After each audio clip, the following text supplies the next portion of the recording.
vayan también sean ustedes los que vayan y protejan ese lugar. Por eso, como decía, vamos a estar en comunicación por videollamada con Pablo Fernández Barrios. Él es abogado patrocinante de la Fundación Encuentro por la Vida Cultural y Democracia Ambiental. Buenos días, Pablo. Úrsula Sabarese habla acá. Hola, ¿cómo andás? Diga, ¿me escuchabas? Sí, te escucho perfecto, Pablo. Bueno, Un gusto. igualmente, che.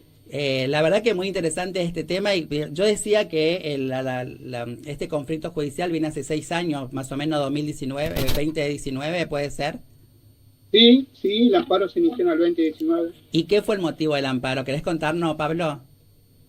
Bueno, básicamente la pretensión de una empresa de construir ahí un edificio de viviendas, digamos, de Ujú. departamentos.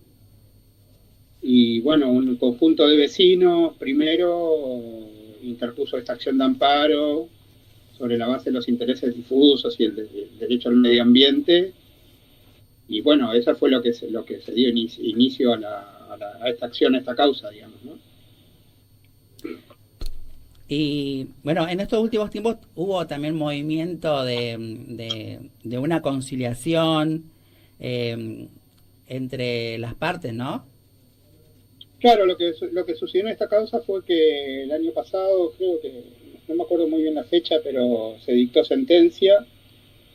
El juez que intervenía, el juez del Juzgado Civil y Comercial número 21, dictó una sentencia haciendo lugar a la acción de amparo y estableciendo otras cuestiones muy interesantes, como la declaración de la Laguna Francia como sujeto de derecho, el establecimiento de una suerte de institucionalidad para la gestión de las lagunas en la ciudad de Resistencia y cuestiones vinculadas a la defensa de los derechos de los denominados defensores ambientales, que es una categoría establecida por el Acuerdo de Escazú.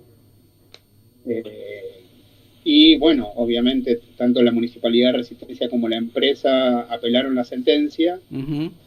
Causa llegó a la sala primera de la Cámara de Apelaciones y ahí solicitaron una suerte de audiencia de conciliación que tuvo lugar el jueves, creo que el miércoles 25 de junio. Y ahí se celebró esta audiencia donde, bueno, ellos formularon una propuesta y los intervinientes manifestaron sus consideraciones, ¿no? Presentaron sus posiciones, digamos.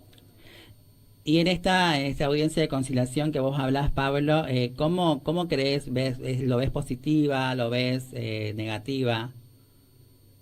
Mirá, nosotros en el carácter de amigos del tribunal, cuando la fundación, digamos, en el carácter de amigos del tribunal, cuando se convocó a esa audiencia, nosotros manifestamos algunas cuestiones vinculadas, en primer lugar, al carácter de conciliable o no de lo establecido en la sentencia y, en segundo lugar, a la necesidad de que si se abría una instancia de esa naturaleza, Ujú. atento a la cualidad que presentan los derechos de incidencia colectiva, los derechos colectivos y derechos vinculados al medio ambiente, se debía garantizar la participación, en primer lugar, de todas aquellas personas que habían suscrito la acción de amparo y eventualmente bueno, de la población en su conjunto, porque de alguna manera también esto nos involucra a todos y por ende debería haberse garantizado, debería haberse establecido esa participación. Pero digo, esto fue objeto de una consideración por parte de la señora jueza, que al principio de la audiencia aclararon que ellas de alguna manera entendían de que esta solamente era una audiencia no para resolver alguna cuestión, sino básicamente para escuchar, porque evidentemente estaban en juego los intereses y derechos de otras personas que Ujú. por una cuestión de espacio, digamos, de la sala de audiencias no podía convocarse a más personas. Entonces a nosotros eso nos pareció un punto interesante porque de alguna manera establecía que esta era una cuestión que involucraba no solo a las partes en el sentido de la típica categoría personal de actor, procesal, perdón, de actores o demandados, sino que involucraba a otras personas que habían tenido alguna participación en el proceso y aún aquellas que no tenían una estricta participación procesal, pero como estamos hablando de derechos de incidencia colectiva, nos afecta a todos, ¿no?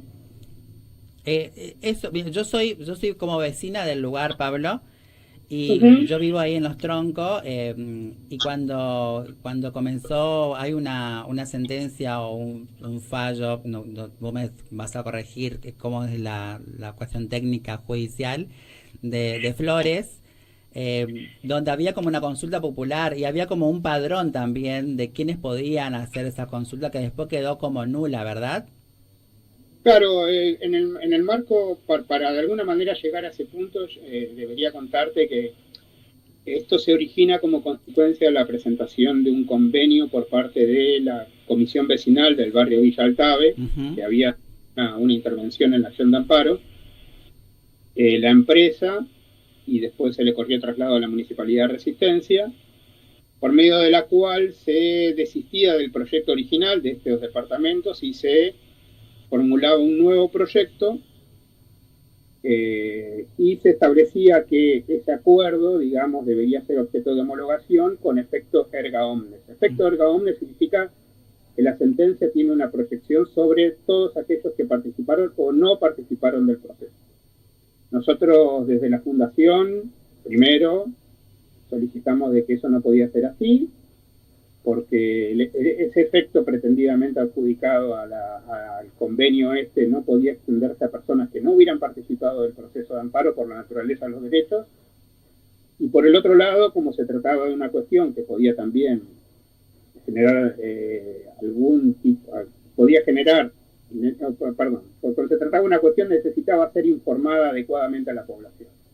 Luego se presentaron otros vecinos también que plantearon más o menos lo mismo. Ujú. En función de ello, el juez dispuso una serie de convocatorias a audiencias, de informativas, ahí mismo en la laguna se desarrollaron algunas, y luego de varios intercambios en el marco de las mismas, decidió convocar una consulta jurisdiccional a los fines de que se pronuncie el sector que vos señalabas como esta suerte de espacio electoral, digamos, Ajá. para que se pronuncien a favor o en contra del proyecto, señalando que la misma no era de carácter vinculante, sino que lo que pretendía establecer era la participación de la población, o bueno, en este caso de un sector de la población, para verificar el estado de consentimiento no respecto del mismo, ¿no? Frente a esa circunstancia, fue la propia empresa la que decidió desistir de esto y Ujú. solicitar que se deje en efecto la consulta, esta consulta Popular. jurisdiccional. Sí, yo estaba indignada porque no entraba dentro del padrón, digamos, si es una plaza, es una laguna al cual yo, como crecí en el lugar, ese lugar antes era donde era como nuestro parque de diversión en el barrio, perdón, y yo estaba indignada porque no podía entrar a la consulta, digamos, no podía ser parte de esa consulta popular. Quiero que nos desarrolle un poco, Pablo, también cómo, digamos, si la justicia está actuando bien, si se está llevando bien estas actuaciones por la defensa. Yo creo que la defensa del ambiente en sí, estos humedales tienen como una característica de patrimonio ambiental en el mundo, ¿no?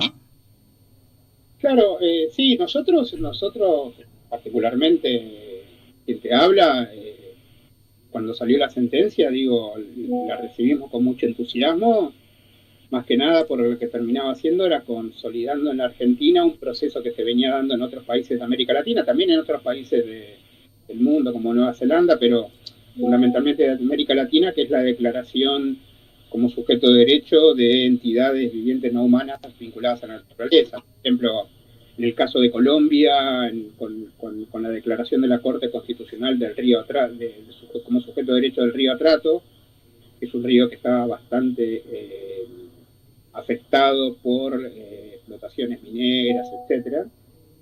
En el caso de Ecuador, con el establecimiento de la naturaleza como sujeto de derecho en la Constitución de 2008, y en el caso de Bolivia con la ley de la tierra, etcétera. Es decir, esto era parte de un proceso que se venía registrando en América Latina, fundamentalmente llevado adelante por organizaciones campesinas y de pueblos originarios, que entendían que una de las formas jurídicas por las cuales se podía llegar a avanzar en una mayor protección de la naturaleza frente a los procesos extractivistas es con la declaración de sujeto de derecho.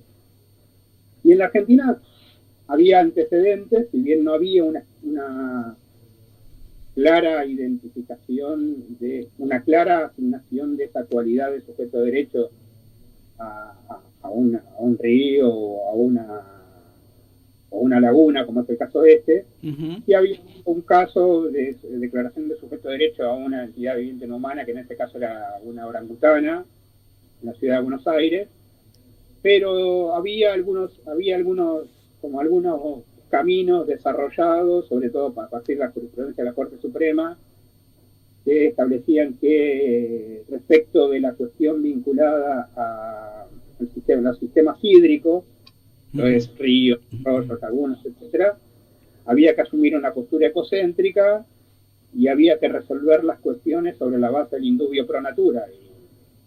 Y obviamente, el indubio pro natura es que en caso de duda a favor de la protección de los derechos de la naturaleza, digamos. Y eso es como que faltaba un escalón para que alguien dijera, bueno, y también esta laguna, este río es un sujeto de derecho. O sea, así es. Porque de alguna manera la perspectiva ecocéntrica que pone el acento en la naturaleza en sí, más allá de la función que pueda cumplir para nosotros, la idea de resolver las cuestiones sobre la base de una regla de interpretación y aplicación normativa, que es, si hay una duda es a favor de tal, en el derecho esa duda a favor de tal siempre se vincula con la idea de un sujeto determinado. Por ejemplo, en el caso laboral es un indubio pro operario, se supone que si hay dudas es a favor del trabajador. En el caso del consumidor lo mismo, con lo cual digo, faltaba una declaración específica, pero más o menos ya estaban sentadas las bases como para hacerla. Y la sentencia del juez Flores a mí me parece particularmente de que va en ese sentido y no puedo más que no puedo más que estar más que satisfecho con esa declaración, que por el otro lado recibió por parte de gente que trabaja en estas cuestiones bastante beneplácito, porque supone nuevamente como la primera gran declaración de lo que nosotros denominamos antes desde el derecho un recurso como sujeto de derecho. Sí. Sujeto de derecho, no hay que olvidarse que cuando el derecho